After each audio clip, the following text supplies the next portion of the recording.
Welcome to Civil Services Achievers Point. We are discussing today the Assam Tribune of 31st October. This Assam Tribune analysis is based on the new pattern of APSC. However, it is also useful for UPSC and other state level government examinations. At Civil Services Achievers Point, we have various courses. For details, you can call at the number given below. You can follow us on the various social media platforms. These are the answers to the MCQs of 30 October 2020, and these are the MCQs of 31 October 2020. You can pause the video here and you can try to answer these questions in the comment section below. These are the important newspaper articles we are discussing today. So students, let us begin with today's news articles. The first news article is regarding the Malabar naval exercise from November 3rd to November 6th. Now, what is this Malabar exercise, military exercise? So since it is frequently in news, UPSC and APSC might check this point in the upcoming APSC prelims examination. So in this exercise, India, USA, Japan and Australia to take part. So this news article we are discussing for our GS2 paper and topic international relations. So the first phase of the Malabar naval exercise, and it featuring the navies of India, US, Japan and Australia, will take place in the Bay of Bengal of Visakhapatnam coast, and the second phase will it's scheduled to be November 17 to 20 in the Arabian Sea. So in the first phase, it will be in the Bay of Bengal, that is in the eastern coast of India, and in the second phase, it will be in the western coast of India. Now, India announced that Australia will be a part of the Malabar exercise, which effectively makes it a drill now by all the four members of the Quad. So, as we know, the Quad nations or quadrilateral coalition. So, in the Quad, there are four countries: US, Japan, Australia, and India. Now, this Malabar exercise, after the confirmation of joining of Australia, this Malabar exercise has indirectly become the military exercise of the Quad nations. Now, the invitation by India to the Australian Navy came 2 weeks after foreign ministers of the Quad member nations held extensive talks in Japan, Tokyo, with a focus on enhancing their cooperation in the Indo-Pacific. So from prelims perspective, these points are very important, that the Malabar exercise started in 1992 as a bilateral drill between India and US Navy. Then Japan became a permanent member in 2015. So this is very important topics for the upcoming exam: Quad coalition, then Malabar military exercise. So these are very important points which can be asked by the UPSC and APSC in the prelims examination. Now the second article is regarding the Prime Minister inaugurates the Ekta Mall. Now what is this Ekta Mall? This topic we are discussing under the General Studies 1 paper, topic Culture and Society. So Prime Minister Narendra Modi inaugurated the Ekta Mall, a special store. So what is this Ekta Mall? This is a special store constructed near the Statue of Unity, where tourists can buy handloom and handicraft products belonging to the different states under one roof. So now this point is very important, because in prelims exam, this point may be asked as one of the options in the prelims examination.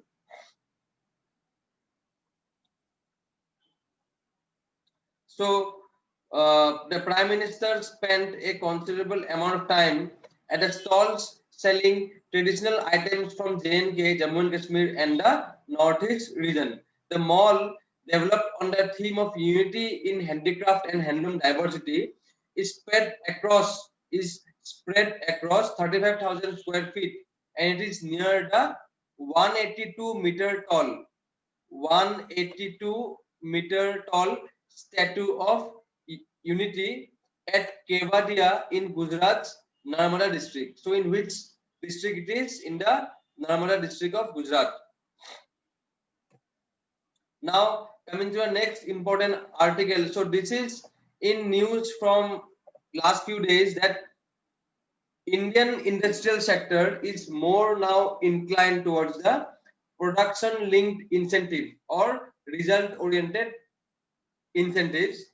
So production linked incentives to be introduced in some more sectors as per the Niti Aayog, and this we are discussing under the General Studies 3 paper economic development.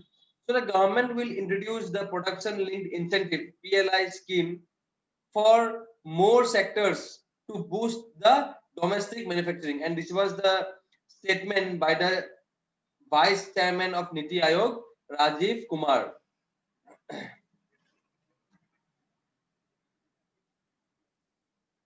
So various sectors like the electric vehicles sector, maybe there may be this production link incentive may be introduced.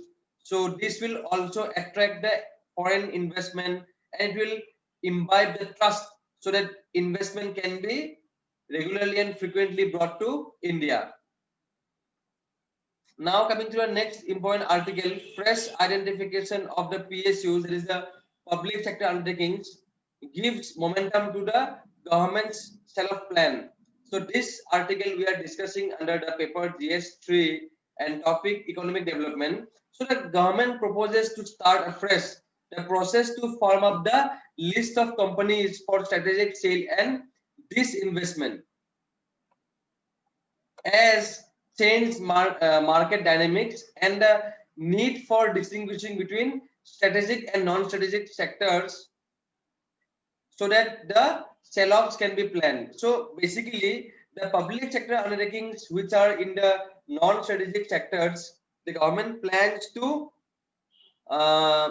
disinvest in them, because then the cost of running the PSU, then the managerial decisions can be transferred to private investment, and the government will shift its role from a regulator to the facilitator in the economy. So this investment and this strategy is adopted by the government since the LPG reforms of 1991.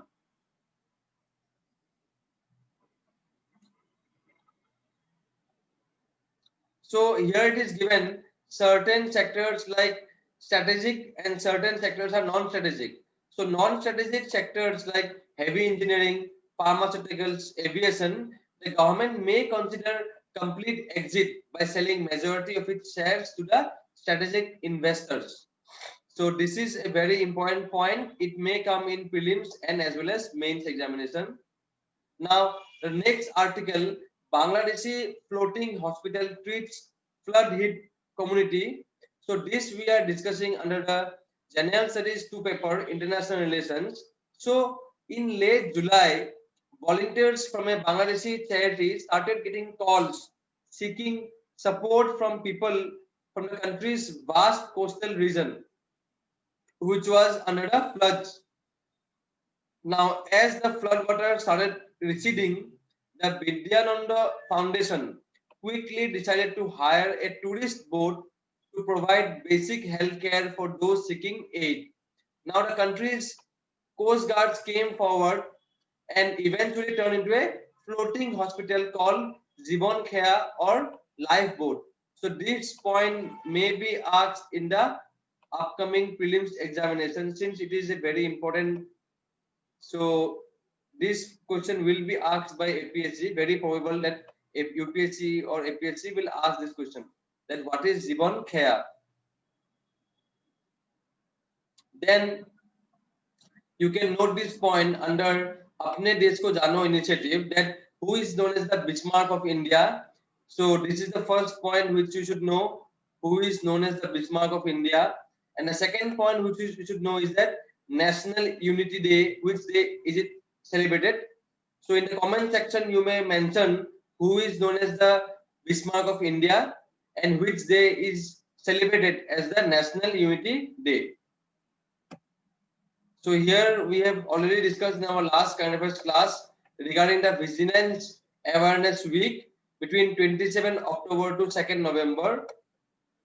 So with this, students, we come to an end to today's current affairs class. I hope this class was very helpful. Thank you. Thank you very much.